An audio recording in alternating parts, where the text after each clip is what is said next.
Shalom, Bapak Ibu yang terkasih di dalam Tuhan.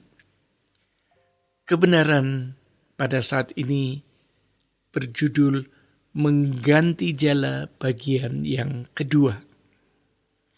Bapak Ibu, bila pada bagian sebelumnya Yesus memanggil Simon dan Andreas, maka pada Matius 4 ayat 21 sampai 22 dikisahkan pemanggilan Yohanes dan Yakobus.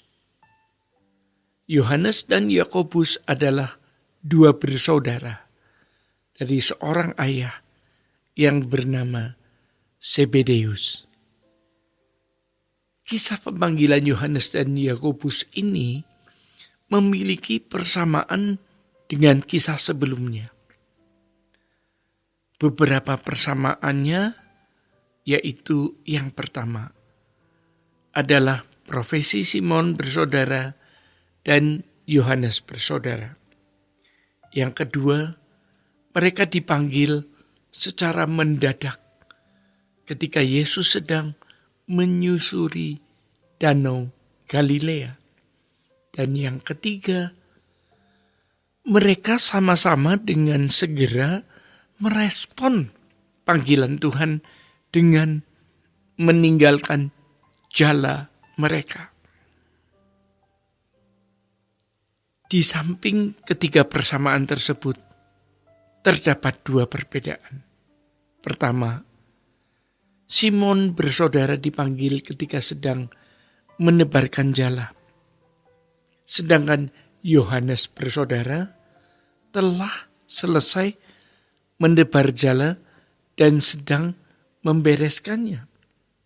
Yang kedua, Simon bersaudara hanya meninggalkan jalannya. Namun Yohanes bersaudara tercatat meninggalkan jala dan ayahnya.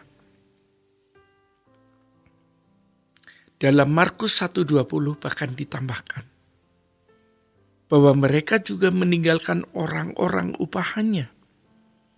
Perbedaan yang kedua ini menarik untuk kita simak dan gali kebenarannya. Keputusan Yohanes dan Yakobus meninggalkan ayahnya dan orang-orang upahannya adalah keputusan yang radikal. Mengapa radikal? Pertama, karena mereka berani meninggalkan ayahnya. Dalam konteks dunia Timur Tengah kuno, ayah itu merupakan simbol stabilitas, keamanan, perlindungan, dan otoritas. Meninggalkan ayah berarti bersedia kehilangan keempatnya dan hidup mandiri dengan arah yang baru. Dalam Alkitab dicatat bahwa mereka yang meninggalkan ayah adalah mereka yang menikah, seperti di dalam Kejadian 2 ayat 24.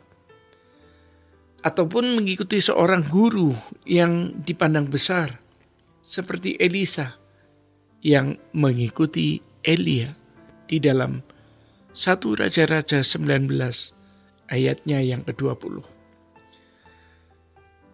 Ketika seseorang menikah, maka ia membangun rumah tangga baru bersama pasangannya. Sedangkan ketika seseorang mengikuti seorang guru, ia harus bersedia menanggalkan kenyamanan hidup di rumah orang tua dan belajar pada guru tersebut. Kedua, mereka berani meninggalkan status sosialnya yang baik. Kepemilikan orang upahan, sebagaimana yang dicatat di dalam Markus 1 ayat 20, menunjukkan bahwa Yohanes bersaudara bukan keluarga nelayan kelas bawah. Di Injil Yohanes 18 ayatnya ke-19 sampai 24 juga terekam percakapan Yesus dengan imam besar. Dari keempat Injil, hanya Yohanes yang mampu mengisahkan percakapan ini. Ini berarti bahwa Yohanes memiliki akses masuk ke ruang imam besar dan menyaksikannya secara langsung. Hal ini menunjukkan bahwa Yohanes bersaudara bisa saja memiliki status sosial yang sangat berbeda dari Simon bersaudara. Jadi, meninggalkan jala beserta orang upahan berarti meninggalkan seluruh hak istimewa ini dan hidup sederhana bersama Yesus beserta murid lainnya.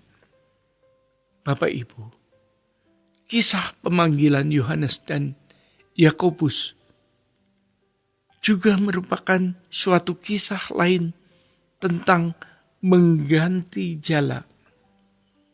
Jika pada kehidupan Simon bersaudara, kita belajar tentang mereka yang meninggalkan penghidupan demi hal yang lebih mendasar, yakni kehendak dan rencana Allah, maka dalam kisah Yohanes dan Yakobus kita belajar tentang meninggalkan stabilitas, kenyamanan, dan keistimewaan. Meninggalkan ayah dan status sosial mereka demi Yesus adalah sebuah tindakan yang sulit dimengerti oleh dunia. Dunia mengajarkan untuk mencari stabilitas, kenyamanan, dan keistimewaan. Namun Tuhan menawarkan hal sebaliknya. Mungkin stabilitas tidak selalu diperoleh. Kenyamanan silih berganti dengan kesulitan. Keistimewaan digantikan dengan kesederhanaan. Yohanes bersaudara mengganti jala kenyamanan dengan jala kesederhanaan.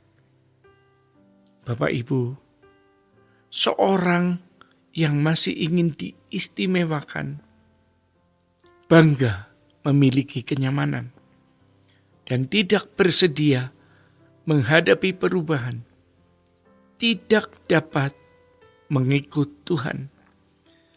Mengikut Tuhan adalah usaha untuk menjadi tidak terlihat oleh dunia, agar dapat terlihat hanya oleh Allah.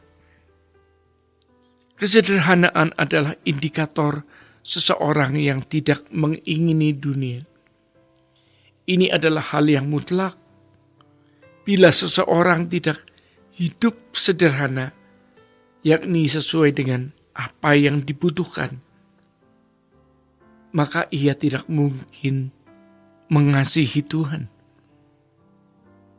Kita yang telah dilatih oleh dunia untuk mempertahankan jala kenyamanan harus bersedia menukarnya dengan jala kesederhanaan dalam hidup dan keinginan kita sehari-hari. Sebab hanya dengan demikian kita dapat menjadi penjala manusia. Bapak Ibu yang terkasih di dalam Tuhan, demikian kebenaran pada saat ini. Tuhan Yesus memberkati. Sola Gracia.